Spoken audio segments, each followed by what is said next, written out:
To have invited us to present these interesting finds. And taking over from Rodney's few slides that Rodney showed, I'm going to talk about interesting finds that were made in the past 5 or 6 years at this site. And my focus is slightly different than just data, slightly analytical as well. The subject of the Indian Ocean and the Red Sea as a connecting space between the Eastern Mediterranean and the Indian subcontinent is a really vastly researched subject from all sorts of all points of views, including inscriptions, archaeology, texts, and everything. And most of the time, we find that the focus of this interaction is on objects. And here are the classic kind of objects that people usually talk about. One is the Indian figurine identified often as Lakshmi or whatever from Pompeii, and the Roman figurine of an Alexandrine Poseidon that is found in Kolhapur in the Deccan. And in between, there is the bronze figurine from Korori. So these are essentially the focuses of this discussion. And these objects moved along a well-established network of trade routes that functioned right from 1st century AD down to the modern period.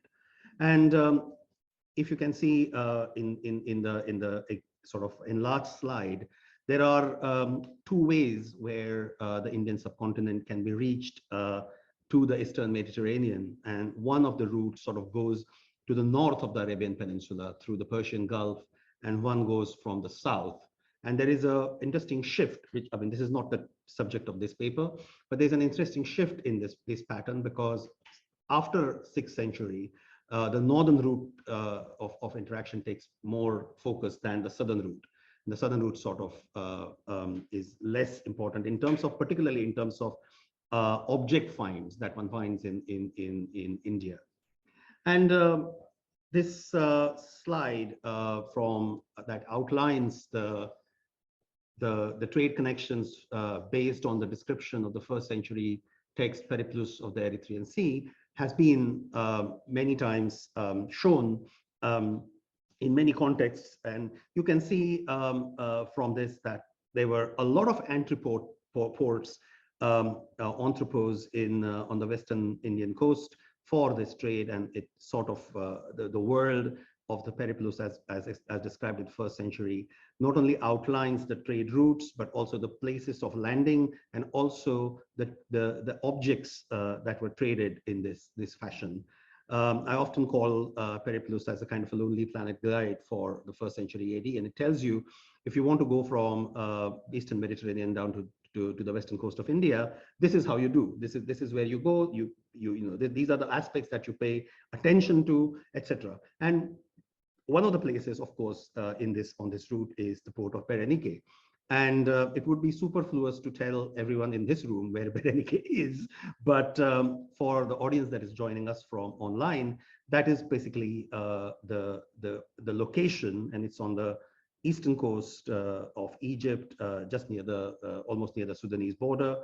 And you can see from the bird's eye view that there are various sites in this place. There is a Roman site, there is a Hellenistic fortress, and lots of sort of focuses that excavations have taken place. What we are looking at in particularly the excavation context is this site. And you can see that to the right, there is the Isis temple mound. And this is where most of the finds that we are talking about have been found, except one, which is found in Northern Complex. Am I right, Rodney? That's right. So, and the slide that gives you a spatial context of where precisely in the Isis temple mound these objects were found is this overlay. And you can see that Rodney showed this slide in his presentation as well. And the find spot of the most interesting Indic finds is right below where the sign BE 22150 is, just below that in the spatial context. So by far the most interesting find is the bilingual inscription that was found. And I'm going to focus a little bit on the Indian side of what the stele that Rodney showed contains. So this was found in 2022. And as Rodney has said, it has a Greek portion and then five lines of 3 or 4 lines of Brahmi, and then another short Greek portion. When this was shown to me by Stephen earlier, just after January 2022, I read this from the photograph that was presented to me at that time. And my reading was quite startling, because this is the first inscription that actually mentions the Roman emperor, a Roman emperor in Sanskrit. So I read this as Siddham, which means glorious, or let there be success. And then further it goes on, Radnyo Philippasya Varshe Shashthe. And then there is a figure of 6, number 6. And then it is broken in many ways, so obviously it was not very clear. However, in the second line, it was very clear again from sort of middle part, and it says Atra Divase Vasulena Kshatriyena, and then broken bits again. And then in the third line, it was very clear. The last colophon of the inscription was very clear, and that was Sarva Sattva Hita Sukhaya. And that could be sort of roughly translated as success in the 6th year of King Philip. On this day, Vasula of the warrior caste, Kshatriya, and then he, for the benefit and pleasure of all life. And obviously this is a dedicatory inscription. Whatever was being dedicated was for the benefit and pleasure of all life. And we know that the dedicator was a Kshatriya whose name was Vasula. And of course, it was dated in the 6th year of King Philip. Later on, RTI images of this inscription were procured, and it was also shown to Ingo Strauch, who's a Sanskrit epigraphist in Lausanne. And he further on improved on this reading slightly. Oops, yeah. And Ingo's reading was basically confirmed what I had read without the RTI images, and it says Siddham Radnyo Philippasya Varshe Shashthe. And then after the number 6, there was a mention of Ashwa, and this was regarded very clearly is the name of a Sanskrit month. And something Dhasya Atra Divase Vasulena Kshatriyena. But the most important thing that Ingo's reading revealed, that before the colophon Sarva Sattva Hita Sukhaya, which means for the benefit and pleasure of all beings, there was a mention of a dedication of a cult image. So Ma Pratisthapita, Pratisthapita is the establishment, and Ma is probably the ending of the word Pratima, which means a cult statue. So with the with added help from RTI imagery, this was then subsequently then amended and added to as possibly indication of that there was definitely, it was a cult statue. And there are indications at the beginning of the third line that this cult statue could just be of Maitreya. It's very unclear there, so we will not go there at this time. But it was obviously for the benefit and pleasure of all beings. So, and Ingo was very rightly said that the Maitreyasya Pratima, the fact that the cult statue was of Maitreya, the reading part, the first part is highly hypothetical. And then when ultimately we get to the stone, we'll check it in physical sort of whether what we see from the RTI images is correct or not. What is quite interesting, although from an archaeological context, is that this stele was found very close to a statue and an image, and that was a kind of a cult image, as it were. And this cult image was, of course, in 2017 or 2018, COVID has made my memory a bit fade.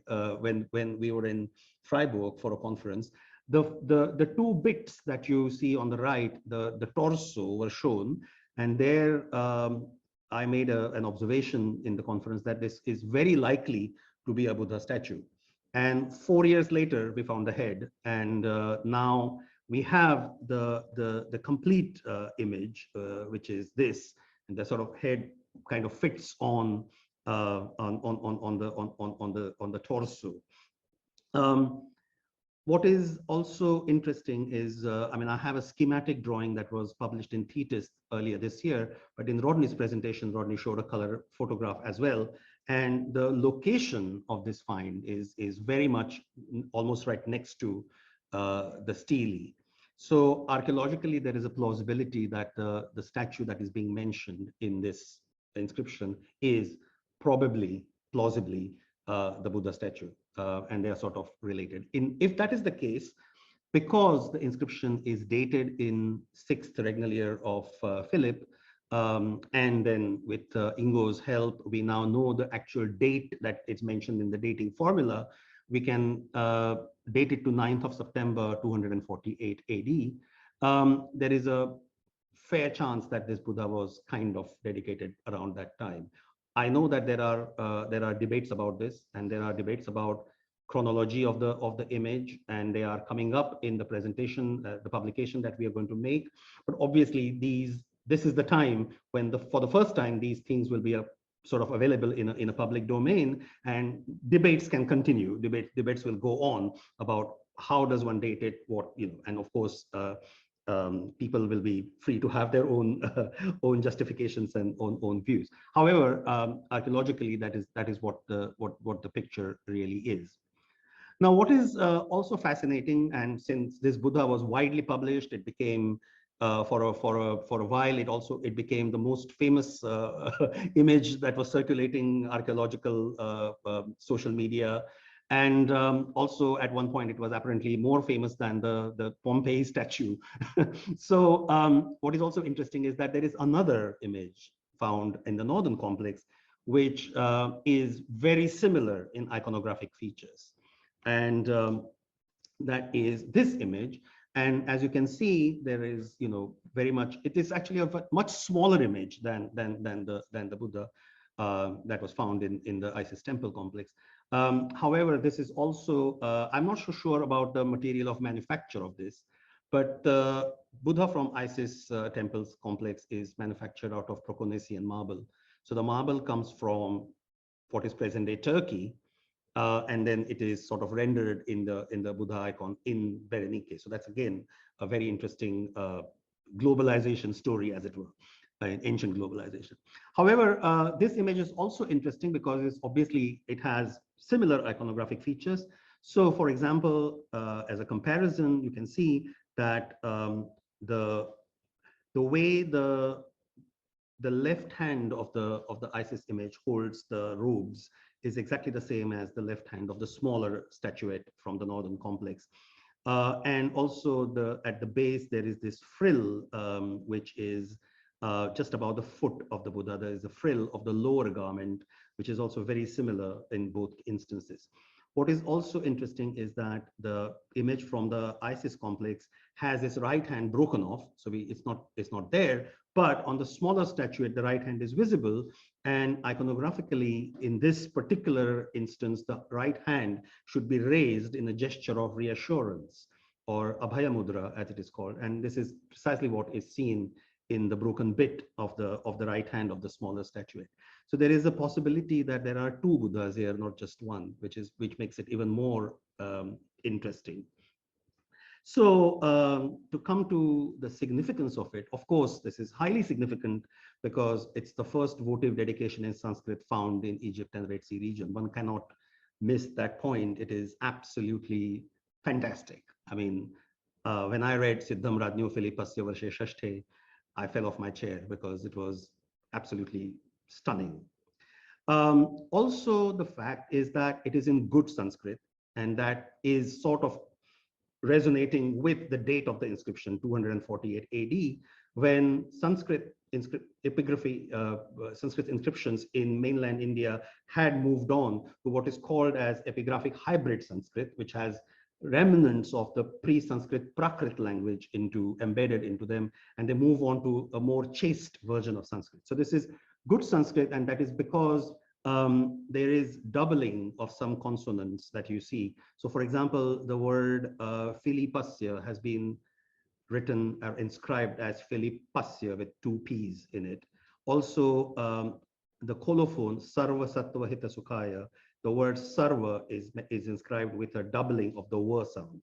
So these are indications that the language being employed is of good quality. The person who is inscribing it knows what Hawk Sanskrit is, the higher Sanskrit is. And that is quite evident.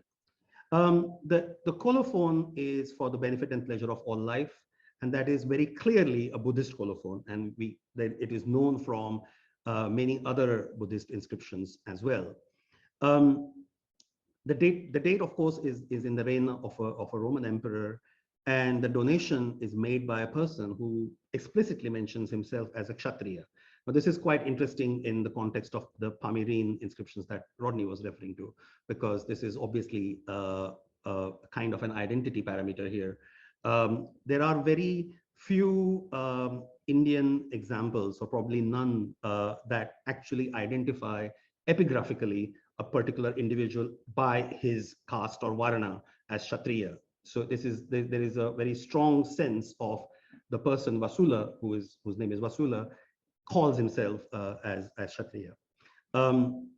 Philip, the Arab, of course, Philip is Philip the Arab, and the sixth signal year would correspond, as Rodney had indicated to me in his email, between September 248 and August 249. And now with Ingo's intervention in terms of reconstructing the date, the month Ashwayuja, which is the ninth month in the Indian calendar, and the actual mentions of the day on which it was, the fifth day of that month, and we get the date 9th of September. So it fits in very well with the chronology.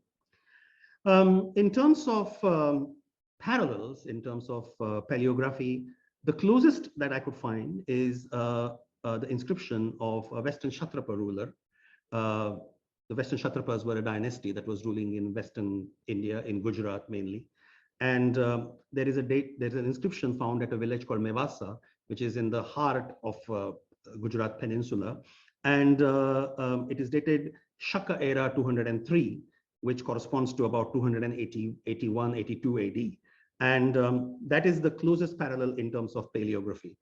The paleography of the inscription is again of fairly good quality. It is not something which is, it has a certain degree of finesse in it. So the person who engraved it obviously knew what he was doing in terms of actually engraving proper Brahmi script. When you turn your focus to Gujarat, of course, there is a tradition of other endowments recorded with the same Buddhist colophon in slight variations, but for the benefit of all life, or all, that particular expression is found in inscriptions from Gujarat in the Western Kshatrapa's repertoire of inscriptions. And this is again, sort of to provide a wider context for this, the inscriptions related to Indians from Egypt and the Red Sea region. Of course, we saw the ostrakon mentioning Vishnudatta and the list of trade goods in Rodney's presentation. And there are other instances where supposedly Indians are mentioned, and this was outlined very earlier on by Richard Solomon in his more or less landmark paper, Epigraphic Remains of Indian Traders in Egypt, which appeared in Journal of the American Oriental Society in 1991. But barring these inscriptions, well, there's a Greek inscription at the temple of Seti at Wadi Mia, which mentions Sophon the Indian in Greek. So there is another mention of an Indian person prowling about in Western Desert. There are, of course, many instances of Tamil Brahmi. This is a variation of Brahmi script which was current in southern India, and there are many ceramic sherds that are known from various sites. Berenike itself, Kasr al-Qadim or Mayos Hormos, or indeed Sumhurum or Khor Rori. These are the sites where shards with Tamil Brahmi inscription are known from. And of course, there is the famous instance of Hawk, cave Hawk on the island of Socotra, which Ingo Strauch has so masterfully documented. So there is a lot of graffiti there, which refers to Brahmi inscriptions and referring to inhabitants mainly from the western coast of India. And these are an example of this, the first Ostrakhan inscription from Kasser, which Rodney already showed. The inscribed shard in having inscriptions in Tamil Brahmi is known from Berenike, and the inscribed shard from Korori. The drawing of the inscribed shard from Sumhurum, that is probably not a very reliable instance, but although it was published, so it's worth for completing the bibliography. That is probably not a Brahmi inscription. It's just a few scratches, but that's all right. Similarly, the one from Ayas Hormos. So these are sort of other instances of Brahmi from the regions, almost as same as Berenike, apart from Sumhuram, which is in Oman. Interestingly, there are these 2 or 3 graffitis that were found in the inscriptions at Hawk Cave, indicate a clear link with Gujarat in terms of the trade connectivities. For example, I haven't added the Ingo's inscription numbers here, which I will do in the publication, but the inscription on the left here mentions a person whose name is Sanghadasa, and he is the son of a person called Jayasena Putra. Jayasena Putra is the son of a person called Jayasena. And he names himself as the resident of a city called Hastakavapra.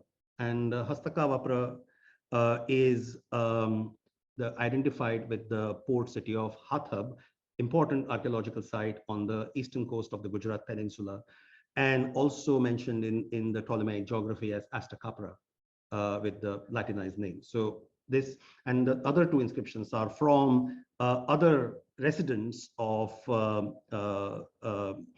city called Bharukacha, which is a very famous name in the history of Indo-Roman trade. It was also called Barugaza and mentioned in Periplus, etc. So there is this kind of the Gujarat context that you see from the style and the paleography of the inscription is pretty much evident in other parts of the Indian Ocean world as well. So much for the inscription, and of course the Buddha statue, or indeed 2 Buddha statues that are hanging around in Berenike. But what was also absolutely fascinating is another object that turned up, and that had turned up earlier in about 2017, 2018. And this is this particular stele. And this is a stele with an Indic Triad representation.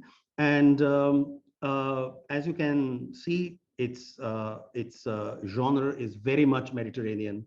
It's got this semicircular arch, which is supported on 2 sort of pseudo-Doric columns, and there is an empty space in between. But what appears in the top is the representation of 3 human figures, and they are readily identified as representations of Indian gods and goddesses by the kind of attributes that they carry in their hands.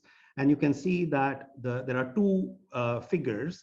The 2 figures on either side of the central figure are male figures, and one of them carries a little circular object in his hand, which is just there. The right side object in its left hand carries a small discus-like object, and the right hand is carrying a big staff. Similarly, the figure on the left has a plow-like object in the hand, and also a stick-like object in the other one. The object in the center is very clearly a female object. It has breasts, and it has one hand akimbo, and the other hand, the right hand, is again raised in a gesture of reassurance. So this is a typical triad, and this is identified with the figures of the Indian gods Sankarshana, Vasudeva, and Ekanamsha. The female figure is called Ekanamsha, and the two adjoining figures are of Sankarshana and Vasudeva. By far the most nearest or most easy comparison of these figures are on early coins, and they appear on coins which are struck in the Mathura region. These were published by Elizabeth Errington in Numismatic Chronicle, and they show these figures in a very, very similar fashion. And these are localized punchmark coins from the Mathura region, and this is the place where the cult of the three deities, the triad cult, sort of emerged and flourished quite a lot. Of course, there are elements here of cultic assimilation. The two gods, the Sankarshana and Vasudeva deities, they belong to a wider group of 5 heroes, and they together they formed an Indic religious movement, which is known from 2nd century BC to about 2nd century AD. That was a type of that flourish, and particularly in the position of Mathura, a local deity, a local female guardian deity, probably was added to this pantheon, and that then became the figure of Ekanamsha. So it became a triad. So again, the connection of Mathura are very evident in this. And here you see these coins, the full representation of a single figure, exactly the same, having a plow in one hand and a stick in another hand. And on some coins, there are 2 depictions that you can see on the lower left coin, where I've drawn the arrow. There are 2 figures very much similar to the ones that we see on the stele. One figure carrying a wheel-like object in a hand, and the other figure carrying a plow-like object. And again, the same representation you can see on the coin on the right. Of course, these are schematic representations, and they're almost like stick figures. And one needs to have a certain amount of imagination to see exactly what is going on. But it is definitely very similarly executed in that manner.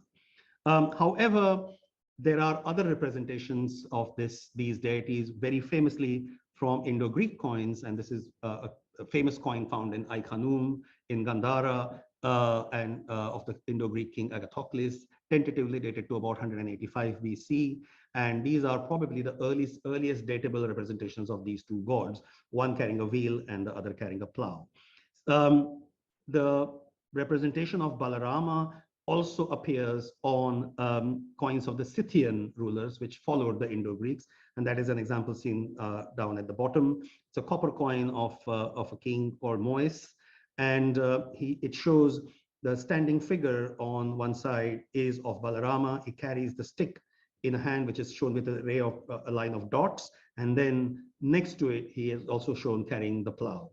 So the plow becomes a defining symbol of Balarama or Sankarshana, much as the wheel becomes a defining symbol of Vasudeva, or who later became Krishna. Now, this is again a vast subject to be unearthed, and I thought instead of talking in extreme details here, I would just present you with a good bibliography of the site. And I must confess that the last 2 articles in this list are by a veteran Indian iconographic scholar, N.P. Joshi, and unfortunately, these are in Hindi, so they're not very widely known. But here you find probably the best or the earliest treatment in an iconographic sense of how these 3 figures came into being. The first reference, Vinay Kumar Gupta's article, Vrishnis in Ancient Art and Culture, in Doris Srinivasan's Felicitation volume, is probably the best, most recent survey of all these representations. So in case you want to see the contextualization of what is found in Berenike, this is the article to go to. There are other articles which talk about the comparison of the popularity of the cult and the evolution of the cult and in an iconographic sense, and sort of contextualizing with textual mentions by Charlotte Schmid, both in French. First one is in French, and the second one is in English. Doris Srinivasan, who's a great art historian, also has talked about this in her sort of, again, landmark book, which is entitled Many Heads, Arms, and Eyes. It is about, Indian deities with these features.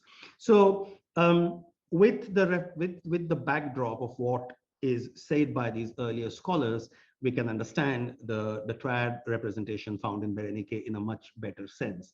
However, again, it is absolutely stunning that the intimate knowledge of Indian iconography seems to be available in Berenike at this time. I would personally date this. Again, this is all up for grabs in terms of debates and dating. My understanding, my idea is that the triadic stele dates between 50 and 150 AD. That is what I place it as. But that is, again, locally manufactured out of local stone in a local idiom as well. So that is equally fascinating, much as the Buddha figurines are. So this whole context of import of these, abstract iconographic ideas and their local rendering with a certain degree of hybridity in the making attests us to a movement of people rather than movement of objects. So it's very significant for moving our focus from objects that were moving around, as we saw in the first slide, to actually people that were moving around in this context. And one of the major sign of this movement, another important marker, as probably Emilia will tell us in her presentation, is the transoceanic occurrences of Indian coins from 1st to 3rd century CE. And there is a list of uninscribed die-struck coins from Gujarat, which were found in Inkitat in Oman and Maliha in Adur as well. Western Kshatrapa coins in Maliha, and also one has been found in Berenike. That's a 4th century Western Kshatrapa coin, silver, that is found in Berenike. An instance of Western Kshatrapa earlier, 1st century AD coin found at Sumhurum in Korori. There are 2 Satavahana coins found in Berenike, which we have included in earlier publications. And they are again dated to around the same time, between around 100 and 150 AD, pretty much similar to the dates of the stele with the triad that I was proposing. In 2015, a Chera coin from South India was found in Abu Kuraya in Dios in Eastern Desert. And again, we published it with Hélène Cuini and Thomas Fouché. And this is again very significant because for that particular series of coins, because they are uninscribed, there is very little chronological evidence available and archaeological evidence available in India proper. But because it was found in such a archaeologically well excavated context, we can date it. We have at least have a terminus postquem of about 140 to 180 AD for that particular series of coins. It's a very, very significant advance from a dating perspective. There are gold Kushan coins found in Ethiopia, which is now Eritrea, of course, they are Adulis. There is a Kushan coin found in Sumhurum as well. And of course, on the other side, these are all Indian coins found abroad, but of course, there are plenty of Western coins from this region found in India as well. There has been a hoard of Aksumite coins that has been known in partly in trade in Mangalore in South India. A late 19th century publication of Himyarite coins in South Gujarat. And even now in the numismatic trade, you often find Himyarite coins, and also late Sabian, late Athenian owl imitations of small denominations. They turn up in Gujarat as well. So obviously there is connection there. And of course, the subject of Roman coins found in India is absolutely, well known. So I wouldn't even go there because it's a big subject in its own. So there are these indications of people's movements. So to sort of end this presentation after showing you the 3 most significant sites: the inscription, plausibly 2 Buddhas, and the stele with the Indic Vaishnava triad. Vrishni Triad. What are our conclusions? So obviously, the importance of these finds is absolutely manifold. First of all, the archaeological context is very clear and established from the efforts of your team. What is very significant is that the material in at least 2 cases is local. In one case, the main Buddha statue, it is imported, and the manufacture is definitely local, so it is being made there. Epigraphic significance is absolutely immense. I mean, if this inscription was found in India, nobody would bat an eyelid. It is so much in an Indian tradition of epigraphy. The way it is constructed, the way the pro forma of the inscription goes, it starts with success, then it has the Indian way of dating it in the month and in the year, the month and the day of the emperor. This is precisely how Indian inscriptions would work at this time. So this is, this is an inscription, although it is found in Egypt and named in the reign of Philip the Arab. It's very much an Indian inscription from that particular viewpoint. There are other, of course, broader importances, such as it helps us to contextualize these finds within the broad Indian Ocean Maritime Network theme, which is absolutely immense. And as I said, the focus has always been object that sailed away. And last year in the Center for Study of Ancient Societies in New York, they had a term-long seminar with that name, Objects That Sailed Away. And obviously the focus is in there is figurines, ceramics, wares, coins, which are actually moving around. But also with these inscriptions, with the names of the people like Vasula, the Kshatriya, and actually appearing there, it also helps us to sort of put our gaze, focus our gaze on people that sailed away rather than just the objects. And but this is, of course, more than both, because it is entirely, essentially about transculturation, local artisanal exchanges appreciating cross-cultural demands and aspirations in a single line. I think Mariusz was asking what is the real importance of this, and I think this is where the real importance of the finds lies. That it is the understanding through these objects that we see of people who are coming into Berenike, into this kind of the globalized world of the Indian Ocean trade networks, and but also, since it is global, it also is local in a fashion, because it has local influences, local manufacture, local people involved in it. So it tells us something about globalized voices from the past. So that is what I think is the most significant importance of these finds. With this, I end. Thank you very much. And I'm happy to take any questions.